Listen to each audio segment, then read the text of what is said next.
Olá! A Semana Nacional de Conscientização sobre o TDAH, que é o transtorno do déficit de atenção com hiperatividade, abre o mês de agosto. É um momento de sensibilizar e informar a população sobre essa condição neurobiológica que afeta crianças e adultos. E para falar sobre esse assunto, está aqui no estúdio comigo a doutora Marcela Damásio Ribeiro de Castro. Ela é médica, pediatra e neuropediatra, assessora do Centro de Apoio Operacional das Promotorias de Justiça de Defesa da Saúde do MPMG. Tudo bem, doutora? Tudo bem. Bem-vindo ao nosso estúdio. Obrigada pela presença. Obrigada, eu que agradeço o convite para falar de um tema importante que afeta aproximadamente 2 milhões de brasileiros, entre crianças e adolescentes e adultos, como você já mencionou. O que caracteriza o TDAH? O transtorno déficit de atenção com hiperatividade é um transtorno, uma alteração neurobiológica que afeta crianças, adolescentes e adultos. A gente consegue fazer o diagnóstico já na infância, tardiamente às vezes no adulto, e que se manifesta basicamente por 3 sintomas: a desatenção, a hiperatividade e a impulsividade, e que prejudica o desempenho dessa pessoa afetada, tanto do ponto de vista social, quanto do ponto de vista acadêmico e escolar, né? Então, não é simplesmente uma desatenção, que nós todos vivemos momentos de desatenção no nosso dia a dia, na nossa vida. São sintomas continuados que têm impacto sobre o desempenho e a qualidade de vida da pessoa que é portadora do transtorno. E a pessoa já nasce com isso ou ela desenvolve ao longo dos anos? Não se sabe exatamente a causa, muito provavelmente é multicausal. Que existe um componente genético, com certeza, porque quando a gente faz o diagnóstico, a história positiva na família é um dos indicadores da possibilidade do diagnóstico estar correto. Pode ser, então, uma herança dos pais ou dos avós? Com certeza, com certeza. Então, existe um componente genético, mas ele não é o único. Os fatores ambientais, eles são muito importantes, especialmente aqueles que afetam a gestação e a primeira infância. E dentre eles, eu não posso deixar de mencionar as telas, né? Porque elas têm um impacto muito negativo sobre o desenvolvimento neurológico e psicomotor das crianças. E dos pais também? Por exemplo, a senhora citou durante a gravidez, né? Os hábitos da mãe podem trazer essa condição para a criança? Sim, podem favorecer, né? Tudo aquilo que impacta o desenvolvimento neurológico do feto, ele pode sim desencadear ou potencializar um componente genético de tal forma que o transtorno venha a se manifestar na criança. A pessoa que tem TDAH é considerada uma pessoa com deficiência? Não. O TDAH não é oficialmente considerado uma deficiência, assim como outras condições, né, que estão previstas no Estatuto da Pessoa com Deficiência. Há um projeto de lei em tramitação, que é o projeto de lei 479 de 2025, que, com vistas a garantir direitos, prevê que a pessoa com TDAH com H seja abordada como uma pessoa com deficiência. Isso para fins de direitos de promoção de políticas públicas. Pode haver alguma confusão na hora de diagnosticar o TDAH com o autismo? Elas são parecidas, são transtornos parecidos? O TDAH com H ou sem H, ele tem sintomas similares a várias outras condições, né? Ansiedade, distúrbios de sono, distúrbios de aprendizado, até déficit auditivo, déficit de visual. Esses todos têm sintomas que são equivalentes àqueles do transtorno com déficit de atenção e hiperatividade. O transtorno do espectro autista também tem algumas similaridades, mas são entidades nosológicas diferentes, distintas, né? O transtorno do espectro autista, ele se caracteriza basicamente por um distúrbio do desenvolvimento da linguagem, um distúrbio de socialização, por uma inflexibilidade, pelas estereotipias, enquanto o transtorno do déficit de atenção e hiperatividade se caracteriza pela desatenção, pela hiperatividade e impulsividade.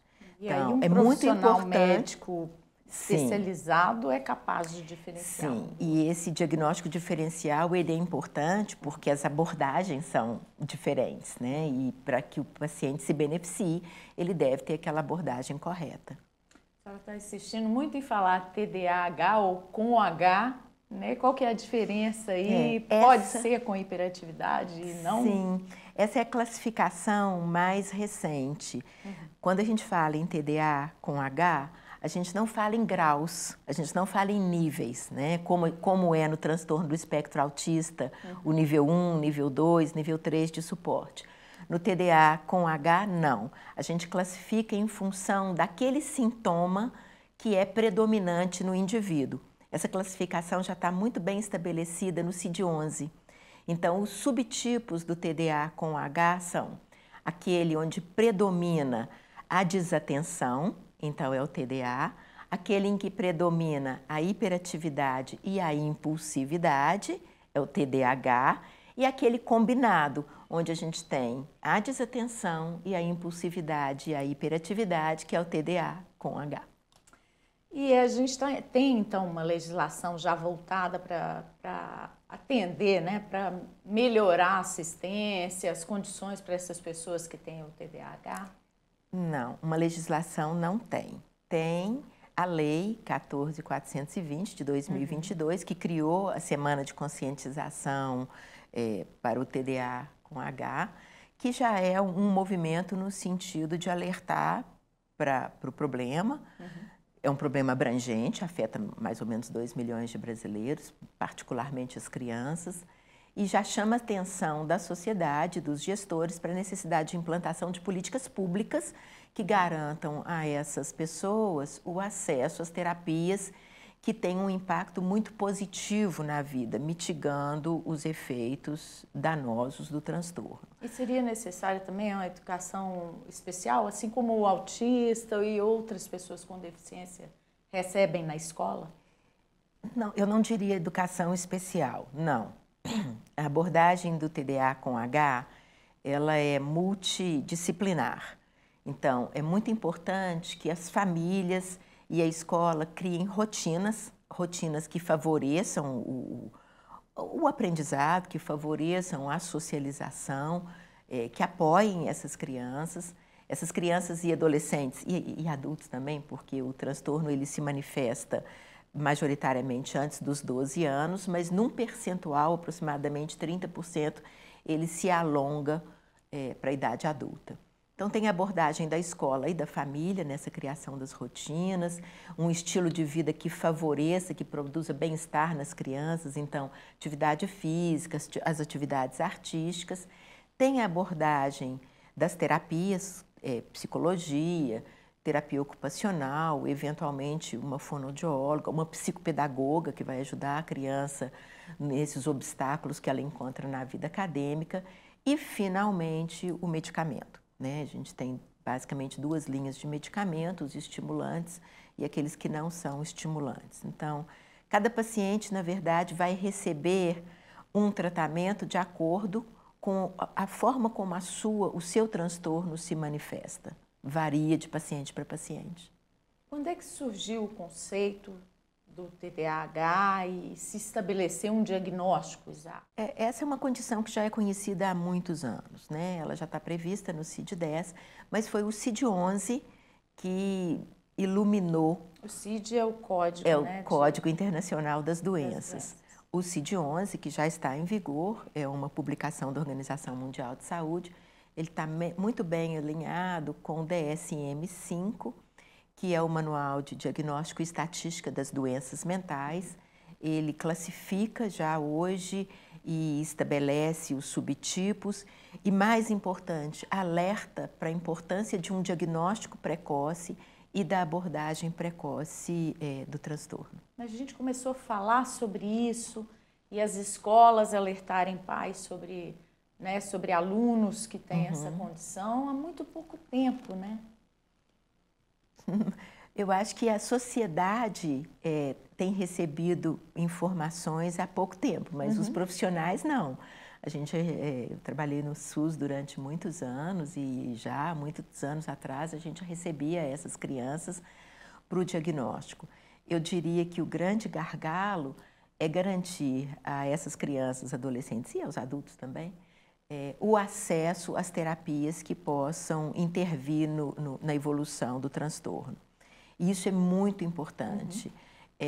Mitiga os desfechos negativos, uso de droga e, eventualmente, outras infrações que podem ser trabalhadas preventivamente, desde que a abordagem seja precoce. Eu falei sobre isso exatamente porque hoje a gente vê vários adultos se identificando com, né, os sintomas do transtorno e procurando, né, o diagnóstico, procurando médicos para serem diagnosticados e aí compreendem o que passaram ao longo da vida, né, o que além do uso de drogas esse transtorno sem ser diagnosticado pode causar.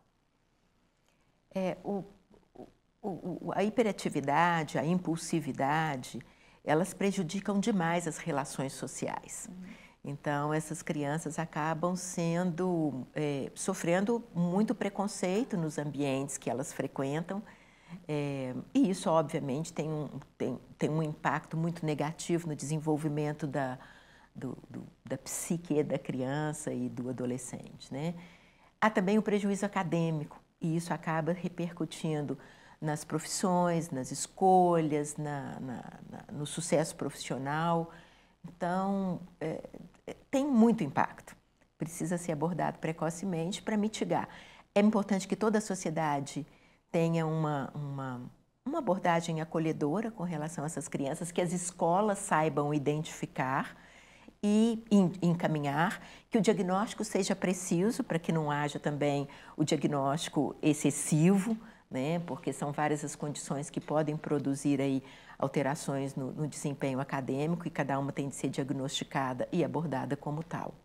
Quem é que deve fazer esse diagnóstico? O diagnóstico é feito pelo médico, né? Pode ser um neuropediatra, um psiquiatra infantil, um psiquiatra, mas é feita também, a gente conta com toda uma equipe multiprofissional de apoio. Então, é um diagnóstico clínico, não existe um exame que defina se a criança ou o adolescente é portador do transtorno. Sim, os testes são importantes, são, na verdade, questionários que são aplicados na escola, para os familiares e, quando é o adolescente e o adulto, para o próprio paciente. Né? A intervenção de uma equipe multidisciplinar, da psicologia, da psicopedagogia, é muito importante, não apenas para refinar o diagnóstico, mas também para conduzir e promover as terapias que beneficiam esses pacientes. A gente falando das terapias, dos tratamentos, né? A senhora falou do medicamento, né? Há medicamentos para isso. Sim, quando há medicamentos. Quando se usar medicamento e quando não? Tem gente que está usando medicamento sem necessidade? Com certeza tem. E aí é um problema. Eu acho que, inclusive, que a gente tem hoje um excesso de diagnósticos, né? Como eu mencionei no começo, não é apenas um episódio de desatenção ou um momento da vida em que você fica mais desatento por razões diversas. Que precisa de mais atenção. Ou ansioso, né? Não, isso não faz o diagnóstico de transtorno do déficit de atenção. O transtorno do déficit de atenção é uma condição em que os sintomas se alongam no tempo, né? Com impacto negativo sobre a criança e o adolescente. Então, o uso abusivo dos medicamentos estimulantes para aquelas pessoas que não têm um diagnóstico de transtorno do déficit de atenção e hiperatividade, ele obviamente é um risco porque são anfetaminas. Então, com todos os impactos e os riscos do uso abusivo das anfetaminas, é o que a gente chama de neurologia cosmética, né? O uso abusivo, indevido de um medicamento mal indicado, muitas vezes automedicação, né? Perigoso. A gente sabe de casos, né? Estudantes na época de vestibular, Sim. Estudantes de medicina, né? De cursos que exigem muita dedicação, estudo.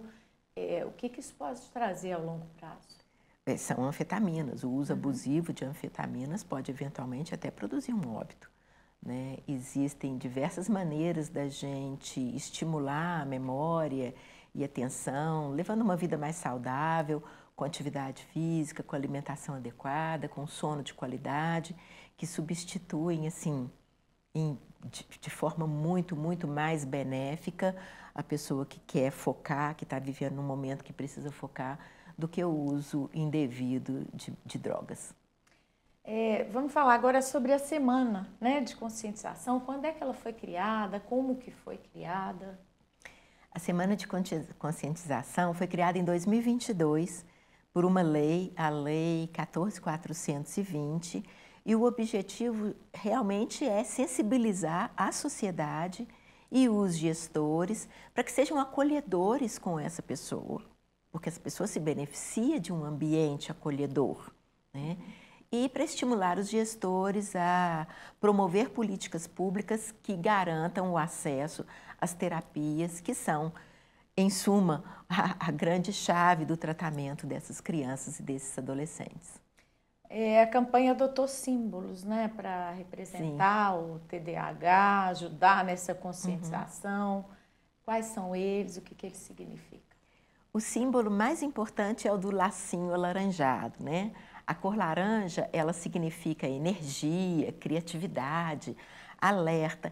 E o laço é um símbolo bem clássico e convencional do abraçar, do acolher, né? Então, é para que essas pessoas sejam acolhidas. Tem um outro símbolo muito interessante também, que é o girassol, né? É o girassol, aquela flor amarela que busca, que está sempre girando, buscando. E o colarzinho do girassol, que é para facilitar a identificação dessas crianças em ambientes diversos e que elas sejam acolhidas e tratadas com respeito. Eu li também que tem uma borboleta arco-íris. Tem a borboleta. A borboleta não é tão comum, mas ela pode ser usada também. Eu acho que o que está mais sedimentado é o lacinho alaranjado e o colarzinho de girassol. Esses já são bem reconhecidos em diversos ambientes, né? Aeroportos, restaurantes, serviços públicos de uma forma geral. A pessoa que tem o TDAH usa para se identificar ou não gosta de Algumas famílias gostam que as crianças usem, porque isso facilita, a explicação, a abordagem da família num ambiente em que a criança pode ficar mais agitada e criar algum transtorno. Isso favorece a compreensão das pessoas que estão no entorno. Os adultos e os adolescentes, eu tenho dúvida se eles gostam. Alguns sim, outros não, isso é muito individual, né? E deve ser respeitado, obviamente. Claro. O que mudou com a conscientização? Como é que essa mudança, se é que ela já existiu, né? Além da gente estar sempre falando sobre o tema, que é importante, como é que isso está afetando quem tem o transtorno?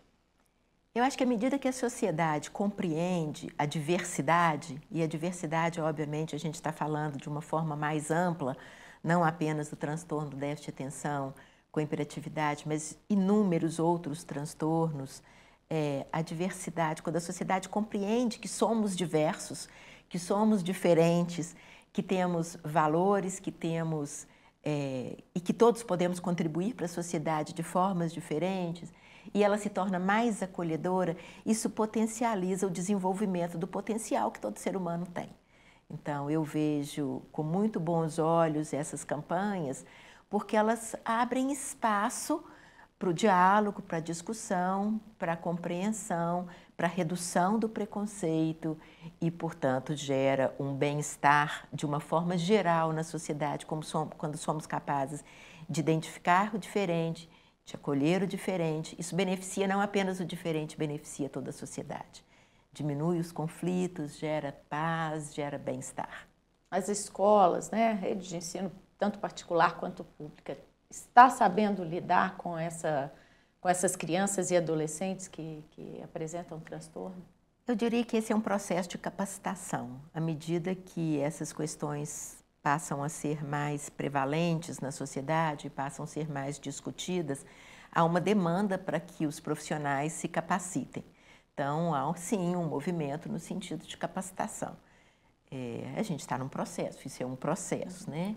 E o mais importante é que a sociedade valorize esse processo de capacitação, que os profissionais busquem se qualificar e que os gestores compreendam da importância disso, né? Afinal de contas, isso é geração de capital humano para o país.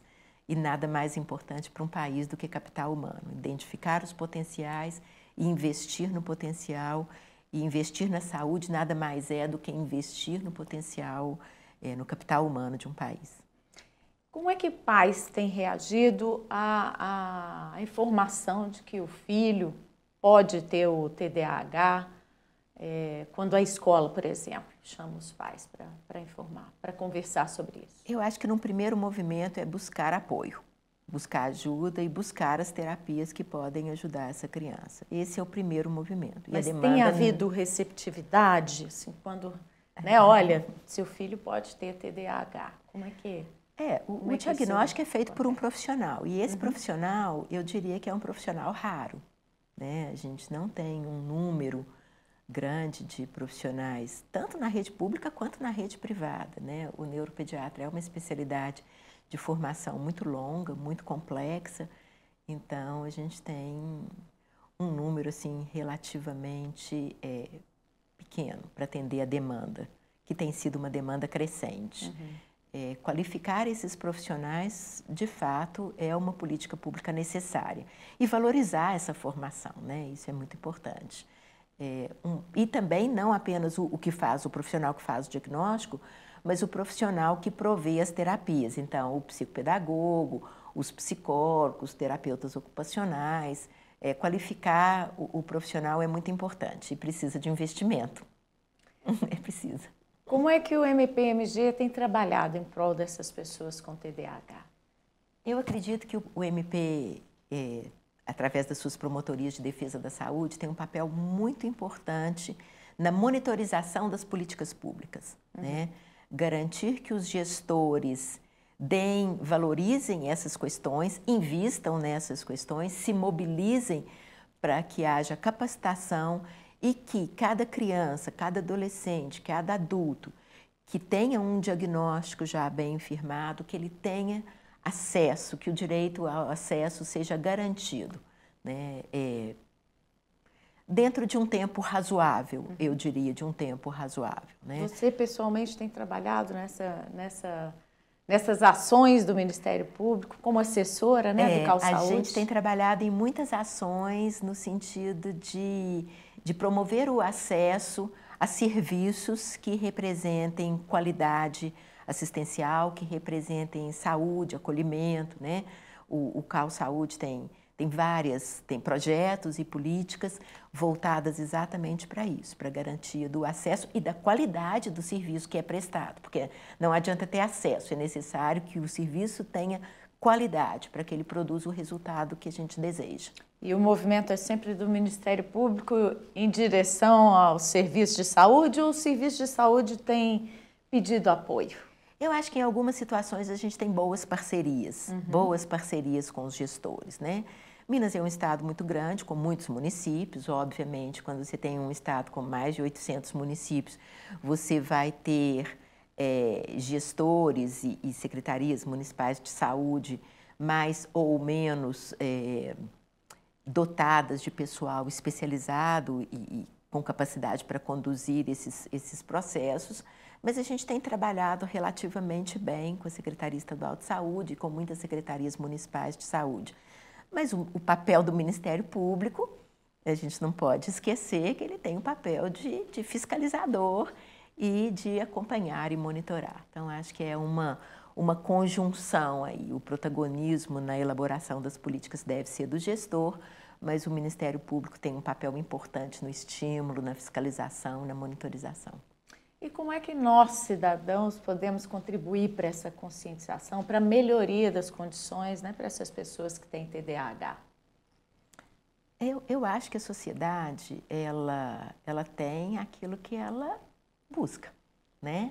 A gente não pode ficar inerte frente a demandas que nos afetam como um todo na nossa qualidade de vida, no nosso bem-estar, no bem-estar das nossas crianças, que eu, como pediatra, considero que é uma prioridade, assim como está na Constituição. Então, a sociedade, ela precisa demandar de forma razoável, de forma consciente, eleger bem os seus gestores, aqueles que vão conduzir as políticas públicas do município, para que, de fato, essas políticas públicas sejam voltadas ao bem-estar da população. Então, acho que esse é o grande papel da sociedade. E a conscientização passa também por compreender melhor essas pessoas, né? Compreender, acolher, reduzir o preconceito, identificar que há potencial em cada criança, em cada adolescente, em cada adulto, e tentar permitir que esse potencial aflore, né? Que essa pessoa tenha plenitude ali nas suas habilidades. Isso, como sociedade, quando a gente conseguir fazer isso, a gente estará num ótimo caminho, né? Ao longo da semana de conscientização, que ações que o Ministério Público vai adotar? Bom, nós temos essa divulgação aqui, né? Tem outros projetos que estão sendo feitos, a Sociedade Mineira de Pediatria também está divulgando e é mobilizar, através das reuniões que o CAU Saúde mantém com os coordenadores regionais, mobilizar as promotorias de justiça da saúde, o Ministério Público é muito capilarizado pelo Estado, para que fiquem atentos para as demandas que cheguem nessas promotorias e que estimulem os gestores a promoverem a qualificação profissional e o acesso às terapias e aos diagnósticos. Doutora, muito obrigada pela sua presença aqui, pela entrevista. Nada. Sempre à disposição, sempre que for um tema relevante para a saúde pública, eu venho com muita alegria. Ótimo, obrigada. Eu que agradeço. A você também que está nos assistindo, obrigada pela audiência. Confira nossos outros programas que estão neste canal do YouTube, mpmg.oficial. Acompanhe sempre as notícias do Ministério Público de Minas pelo nosso site e pelas redes sociais na internet. Eu volto em breve. Até!